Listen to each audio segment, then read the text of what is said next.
Hi வணக்கம். உங்கள் ஆனந்த கண்மணி. ஆனந்த நாவல் கீதம் சேனலை கேட்குறவங்க எல்லோரும் மறக்காமல் சப்ஸ்கிரைப் பண்ணிவிடுங்க.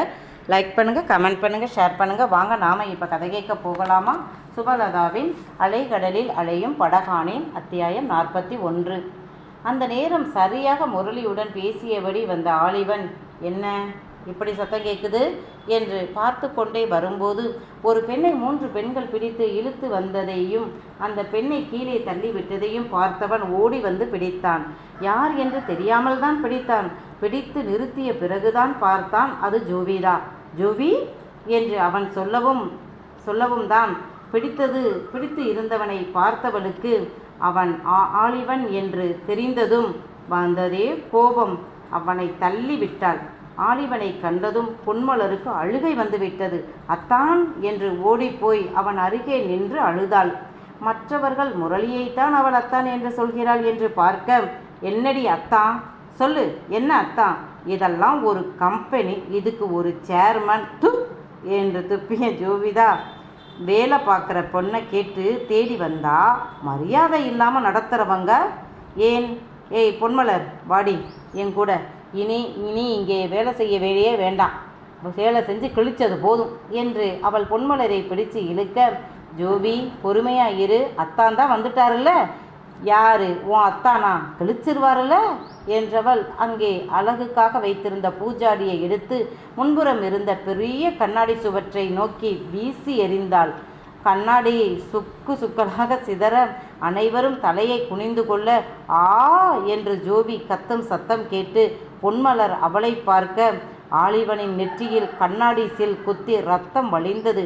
அவன் பேசாமல் இருக்க ஜோவிதான் கத்தினாள். அனைவரும் ஆலிவனை பார்த்து அதிர்ந்து நிற்க, ஜோவி அழுது கொண்டே, மாமா ரத்தம் வருது, மாமா மாமா ரத்தம் வருது என்று பயந்து அவனை பிடித்து கொண்டே அழுக, முரளிதான் ஓடிப்போய் முதலுதவி பெட்டியை எடுத்து வந்து, அண்ணா வாங்க என்று கைப்பிடித்து இழுக்க அவன் அசையவே இல்லை, அப்படியே நின்றான். அண்ணா ப்ளீஸ் வாங்க, ரத்தம் வந்துக்கிட்டே இருக்கு, காயம் ஆழமாக இருக்கும் போல, டாக்டர்கிட்ட போகலாம் என்று கூப்பிட்டான். பொதுவாக இப்படி ஆஃபீஸில் அண்ணா என்று கூப்பிட மாட்டான், தனியாக இருக்கும்போது தான் கூப்பிடுவான். ஆலிவன் இடத்தை விட்டு அசையவே இல்லை. முரளி, டாக்டரை கூப்பிடுங்க என்று ஜோவி கத்தவும் தான் முரளி டாக்டருக்கு ஃபோன் பண்ணி வரச் சொன்னான். ஜோவி பயந்து அழுது கொண்டே இருக்க அவளை கைப்பிடித்து வெயிட்டிங் ஹாலில் கிடந்த சோஃபாவில் அமர வைத்த ஆலிவன் மற்றவர்களை ஒரு பார்வை பார்க்க அனைவரும் போய்விட்டார்கள். எம்டி திலீபனுக்கு இப்போது பயம் வந்தது. என்ன இது, சேர்மன் சாரையே எதிர்த்து பேசுகிறாங்க என்றதும் புரியாமல் நிற்க, நீங்களும் போகலாம் என்றான் முரளி. டேய், ரத்தம் வந்துக்கிட்டே இருக்குடா, முதலுதவி பண்ண விடு, எனக்கு பயமாக இருக்கு என்று ஜோவி கத்த, நான் தப்பு பண்ணினேன்னு தானே நீ என் கூட வரமாட்டேன்னு இருக்க? நான் செஞ்ச தப்புக்கு நீ கொடுத்த தண்டனையாக நான் இதை எடுத்துக்கிறேன், நீ எப்படி வேணும்னாலும் எடுத்துக்க. ஐயோ ரத்தம் வருதுடா என்று ஜோவி பதற, டாக்டர் வந்தாலும் நான் ட்ரீட்மெண்ட் பண்ண மாட்டேன், ரத்தம் இப்படியே ஒழுகி நான் செத்து போகிறேன், எனக்குன்னு யார் இருக்கா என்று அவன் சொல்ல, ஐயோ இந்த கண்ணாடி துண்டை எடுக்க எனக்கு தைரியம் இல்லையே. முரளி, நான் பிடிச்சுக்கிறேன், இதை எடுங்க என்று அவனை பிடித்து கொள்ள, முரளி இருந்த இடத்தை விட்டு அசையவே இல்லை. வெயிட்டிங் ஹாலுக்கு போனதுமே மற்றவர்கள் உள்ளே போகவும் முரளியும் பொன்மலரும் ரிசப்ஷன் பக்கம் நகர்ந்து தள்ளி போய் விட்டார்கள். இவர்கள் தள்ளி வந்து நிற்பதை பார்த்த ரிசப்ஷனிஸ்ட் பெண்ணிற்கு பயம் வந்து விட்டது. இந்த பெண் சேர்மனுக்கு என்ன உறவாக இருப்பாள்? மாமா என்று சொன்னாலே, நெருங்கிய சொந்தமாக இருந்தால் வந்தவுடனே சொல்லிவிட்டு போயிருக்கலாமே, ஏன் சொல்லலை என்று 1000 குழப்பம். சேர்மனைத்தான் அங்கிருந்தே பார்த்தாள். ஜோவி அவன் கை பிடித்து அழுது கொண்டே கெஞ்சுவது புரிந்தது. நீங்கள் கல்யாணத்தப்பவும் என்னை பயமுறுத்தி தான் தாலி கட்டினீங்க, இப்போவும் என்னை பயமுறுத்தி தான் கூப்பிடுறீங்க என்றாள். நான் ஒன்றும் உன்னை என் கூட வான்னு கூப்பிடலையே. சரி, நீ கிளம்பு, முரளியை உன்னை கொண்டு வந்து விட்டுட்டு வருவான் என்றான். அந்த நேரம் டாக்டர் வர, முரளி டாக்டரை திருப்பி அனுப்பு என்று ஆலிவன் சொல்ல, அவன் வாயை மூடிய ஜோவிதா, டாக்டர் ட்ரீட்மெண்ட் பண்ணட்டும். இல்லை, நான் என்ன பண்ணுவேன்னு எனக்கே தெரியாது, நான் ஏதாவது பண்ணிக்கவா என்று உடைந்து கிடந்த கண்ணாடி பக்கம் பார்க்க அவள் கையை எடுத்து விட்டவன், டாக்டர் வாங்க என்றான். டாக்டர் வந்து அந்த பெரிய கண்ணாடி துண்டை எடுத்து காயத்தை சுத்தப்படுத்தி தையல் போட்டார். பிறகு மருந்து மாத்திரை கொடுத்துவிட்டு சென்றார். அவர் சென்றதும் முரளி என்று கூப்பிட்டவன், உங்கள் மேடத்தை கொண்டு போய் விட்டுட்டு வா என்றவனை பார்த்து முறைத்த ஜோவி, என்கிட்ட கார் இருக்கு, நான் போய்க்குவேன் என்றவள் பொன்மலரை கூப்பிட்டு, நீ ஏண்டி இப்படி நிற்கிற, நீ போ என்றவள் விறுவிறுவென வெளியே போய்விட, பொன்மலர் வா என் கூட என்று அவன் அறைக்கு போனான். பொன்மலர்கிட்ட நடந்த அனைத்தையும் விசாரித்தான். அதற்கு முன் ரிசப்ஷனுக்குள் ஜோவி வந்தது முதல் நடந்த அனைத்தையும் பார்த்தான். 2 மணி நேரம் ஜோவியை சும்மா உட்கார வைத்திருக்கிறார்கள் என்று தெரிந்தது. ரிசப்ஷனிஸ்டும் இன்னொரு பெண்ணும் இவளை பார்த்து பார்த்து பேசி சிரித்ததும் தெரிந்தது. முரளியும் எல்லாவற்றையும் பார்த்தான். ஆலிவன் முரளியை பார்க்க, நான் பார்த்துக்கிறேன் என்றான். அடுத்த 10 நிமிடத்தில் எம்டி திலீபனும் சம்பந்தப்பட்ட அனைவருமே கான்ஃபரன்ஸ் காலில் கூடிவிட்டார்கள். ரிசப்ஷனில் நடந்தது, உள்ஹாலில் நடந்தது என அனைத்தையும் சிசிடிவி காட்சிகளாக ஓட பார்த்தவர்களுக்கு புரிந்து போனது. வந்திருந்த பெண் மேல் தப்பு இல்லை, தப்பு எல்லாம் ரிசப்ஷனிஸ்ட் மேல்தான். அந்த மாடல் போன்ற பெண்ணும் சீத்தல் அவளும் தான். சார், தப்பு இவங்க 2 பேர் மேலே தான் என்று திலீபன் சொல்ல, இல்லை இல்லை மிஸ்டர் திலீபன், தப்பு இன்னும் சிலரிடம் இருக்கு என்ற முரளி பொன்மலரின் ஹெட்டின் அசிஸ்டன்ட் பெண் ஷீலாவை கூப்பிட்டு, ஆமாம், நீங்கள் ஏன் பிஎன் கம்பெனி ஃபைலை பொன்மலர்கிட்ட கொடுத்தீங்க என்று முரளி கேட்க திலீபன் திடுக்கிட்டார். என்ன ஷீலா செஞ்சீங்க? பொன்மலர் புதுசாக வந்தவங்க, அதுக்குள்ளே பிஎன் கம்பெனி ஃபைலை முழுசாக பார்க்க கொடுத்தீங்களா? அது எவ்வளவு முக்கியமான ஃபைல் என்று திலீபன் கேட்க, அதனால் என்ன சார், அதனால தான் சார் அவங்க கிட்ட கொடுத்தேன். அவங்க முரளி சாரோட ரிலேஷன், இந்த கம்பெனிக்கு ரொம்ப முக்கியமான பெண், அவங்க பார்க்கட்டுமேனு கொடுத்தேன் என்றாள் ஷீலா.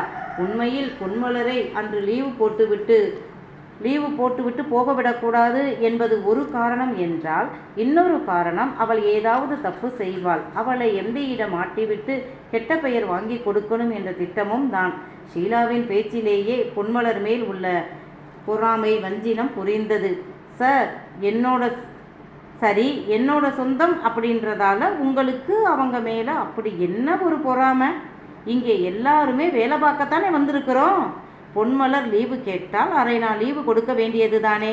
அவங்க அளவுக்கு அதிகமாக லீவு எடுத்திருந்தா உங்கள் ஹெட்டு அவங்கள பான் பண்ணுவாரே. உங்களுக்கு எதுக்கு? நீங்கள் இன்னைக்கு ஒரு நாள் சார்ஜ் எடுத்திருக்கீங்க, அதுக்குள்ளே இல்லாத வேலையெல்லாம் பண்ணியிருக்கீங்க.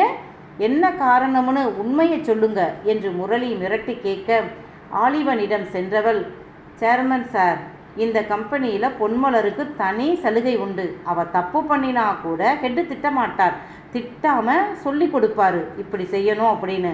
எல்லாத்துலேயும் முரளி சாரின் சொந்தம்னு எல்லாரும் அவளுக்கு அளவுக்கு அதிகமாக மதிப்பு மரியாதை கொடுக்குறாங்க.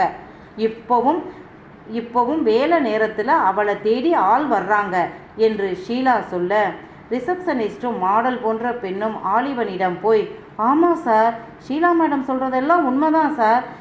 திடீர்னு ஆஃபீஸ்காரை எடுத்துக்கிட்டு ஹாஸ்டலுக்கு வர்றாங்க. அதென்ன இவங்களுக்கு மட்டும் இவ்வளவு சலுகை?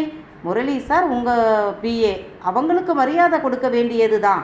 அதை விட்டுட்டு இந்த பொண்ணுக்கு கொடுக்க வேண்டிய அவசியம் என்ன என்று அவர்கள் கோபமாக கேட்க, அவர்கள் பேச்சில் இருந்தே பொன்மலர் மேல் இருந்த கோபம் புரிந்தது. சரி, பொன்மலரை உங்களுக்கு பிடிக்கலை, அதனால் நம்ம கம்பெனிக்கு வருபவரை இப்படித்தான் அவமானப்படுத்தி அனுப்புவீங்களா? அவங்க நம்ம கம்பெனியை பற்றி என்ன நினைப்பாங்க என்று ஆலிவன் கேட்க, இல்லை சார், கொஞ்சம் நேரம் லேட் பண்ணிவிட்டு விடலாம்னு தான் என்று ரிசப்ஷனிஸ்ட் இழுக்க, எது 2 மணி நேரம் உங்களுக்கு கொஞ்சம் நேரமா? நீங்கள் கை நீட்டி அந்த பெண்ணை அடிச்சிருக்கீங்க. யார் உங்களுக்கு அந்த அதிகாரத்தை கொடுத்தது? உங்கள் 3 பேரோட பொறாமையால், கெட்ட எண்ணத்தால் இன்றைக்கி நம்ம கம்பெனி பேர் கெட்டதும் இல்லாமல் கிளாஸ் வால்வே எல்லாம் உடஞ்சி வேற போயிருச்சு. இப்போ உங்களுக்கு என்ன தண்டனை கொடுக்கறது என்று ஆலிவன் பொறுமையாக கேட்க, சார், நாங்களா உடைச்சவங்க கிட்ட தான் கேட்கணும். பொன்மலர் தானே அவங்க ஃப்ரெண்டு, இவ தான் ஃபைன் கட்டணும் என்றார்கள். இன்று இங்கே நடந்ததுக்கு ஒரு ஆண் மட்டும் இப்படி செஞ்சிருந்தா நான் பண்ணியிருக்கிற காரியமே வேறையாக இருக்கும். 6 மாதம் குடோனில் போட்டு வதக்கிறது மட்டும் இல்லாமல் என் பெல்ட்டால் முதுகு தோல் உரியிற அளவு அடிச்சிருப்பேன். அதுவும் அவங்கள அடித்த உன்னை ஒன்றுமே பண்ணாமல் விடுவேனா என்று ஆலிவன் கோபமாக கேட்க, அத்தான் நீங்கள் என்ன தண்டனை வேணும்னாலும் இவளுக்கு கொடுங்க, ஆனால் நான் என் ஆத்திரம் தீர என்றவள் அவள் முன்பே கொண்டு வந்து வைத்து இருந்த பெரிய கட்டையை எடுத்தவள், என் ஜோவியை நீ அடிப்பியா? மாமா வீடியோ எடுங்க, இவை என் கையால் செத்தா இன்னைக்கு என்று போட்டு அந்த ரிசப்ஷனிஸ்ட், மாடல் பெண் ஷீத்தல், ஷீலா மூவரையும் அடிக்க மற்றவர்கள் பயந்து போனார்கள். பொன்மலர் ஆலிவனை அத்தான் என்று கூப்பிட்டது திலீபனுக்கே அதிர்ச்சிதான் என்றால் மற்றவர்களை பற்றி சொல்ல வேண்டாம். அந்த 3 பெண்களும் அந்த அறைக்குள் ஓட ஓட விரட்டி அடித்தவள், இனி அடிச்சா செத்து போவீங்கன்னு தான் விடுறேன் என்றாள் பொன்மலர். இது என்ன சார் அநியாயமாக இருக்கு, யாரோ ஒரு பெண்ணுக்காக இவ என்ன அடிக்கிறா என்று ஷீலா கேட்க, நீங்கள் யாரை அடிச்சிருந்தாலும் தண்டனை உறுதிதான், ஆனால் நீங்கள் அடித்தது கம்பெனி முதலாளியை என்று முரளி சொன்னதும், என்னது முதலாளியா என்று ஆலிவனை பார்க்க, இந்த company AJ group of company, A for Olivan, J for Jovita, Mrs Jovita Olivan. அவங்க கம்பெனிக்கு அவங்க எப்போ வேணும்னாலும் வருவாங்க, யாரை வேணும்னாலும் பார்ப்பாங்க. நீங்கள் வேலை பார்க்குற லட்சணம் தான் இன்னைக்கு எல்லாருக்கும் தெரிஞ்சிருச்சே. பொன்மலர் என் மனைவியின் தங்கை, அது இப்போ எங்கள் கல்யாணத்துக்கு பிறகுதான், ஆனால் அதுக்கு முன்பே பொன்மலர் சேர்மன் சாருடைய மாமா பொண்ணு, வருங்காலத்தில் இந்த கம்பெனியினுடைய எம்டி. வேலை கற்றுக்கத்தான் அவங்க இங்கே வந்திருக்காங்க. இவங்க தம்பி ஸ்கூல் படிக்கிறான், அவனுக்கும் ஒரு கம்பெனியை சார் ஆரம்பிச்சிருவார். அவங்க குடும்ப உறுப்பினர்கள் தான் இங்கே இருப்பாங்க. அவங்களுக்கு நீங்கள் நிகரா சொல்லுங்கள்? பொன்மலருக்கு கம்பெனி, கார் வசதி உண்டு, எப்போ வேணும்னாலும் இவங்க எடுத்துக்கிட்டு போகலாம். ஆனால் இதுவரை சில சமயங்கள் தான், அதுவும் எம்டி கிட்ட கேட்டு தான் எடுத்துக்கிட்டு போயிருக்காங்க. இன்னும் சேர்மனுடைய பல கம்பெனிகளில் இவருக்கு சாருக்கு வேண்டிய பல பேர் ஸ்லீப்பர் செல் மாதிரி இருக்கிறாங்க. இல்லைன்னா இவ்வளவு பெரிய இப்படி பல தொழில்களை அவரால் செய்ய முடியுமா என்ற முரளி அந்த 3 பெண்களை தவிர ஜோவிதாவை பிடித்து இருந்தவர்களை திட்டியவர்கள் பேசியவர்கள் என்று ஒரு 5 பேரை உடனே வேலையை விட்டு அனுப்பிவிட்டான். சார் சார் என்று கெஞ்ச முரளி அவர்களை வெளியே போகச் சொல்லிவிட்டான். மிஸ்டர் திலீபன், உங்கள் நிர்வாகம் எப்படி இருக்குன்னு இப்போ தெரிஞ்சிருச்சு. உங்களையும் சீட்டை கிழிச்சு அனுப்பி இருக்கணும். உங்கள் திறமைக்காக வேறு இடத்துக்கு மாத்துறேன். இனி ஒரு தடவை உங்கள் மேலே ரிப்போர்ட் வந்தால் சீட்டை கிழிச்சிருவேன் என்றவன், நீங்கள் போகலாம் என்றான் ஆலிவன். ஆலிவனின் கோபம் பற்றி நன்றாக தெரிந்த திலீபன் போய்விட்டான். மீதம் 3 பேர்தான் இருந்தார்கள். ரிசப்ஷனிஸ்ட் பெண்ணை பார்த்து, 4 மாதம் நீ நம்ம கம்பெனியில் உள்ள டாய்லெட்டுகளை சுத்தம் செய்யணும். நீங்கள் 2 பேரும் கம்பெனி ஃபேக்ட்ரி அதன் சுற்றுப்புறத்தை கூட்டி பெருக்கி சுத்தமாக வச்சுக்கணும். அப்புறம் மேனேஜர் சொல்கிற எடுபிடி வேலையெல்லாம் செய்யணும். இந்த வேலையை ஏற்கனவே பார்க்குறவங்களுக்கு வேறு வேலை கொடுங்க. இவங்க போஸ்ட்டுக்கு இன்டர்வியூ வச்சு ஆளை எடுத்துருங்க. நம்ம ஆஃபீஸ் இன்டர்வியூ வச்சு ஆள் எடுத்துருங்க. நம்ம கபிலனை இங்கே எம்டியாக ப்ரமோட் பண்ணுங்க என்று அவர்களுக்கான தண்டனையை சொன்ன ஆலிவன் போய்விட்டான். பார்த்தீங்களா, அவர் பொண்டாட்டி மேலே கை வச்சா சும்மா விடுவாரா? போங்க, போய் அவமானப்படுங்க என்றாள் பொன்மலர்.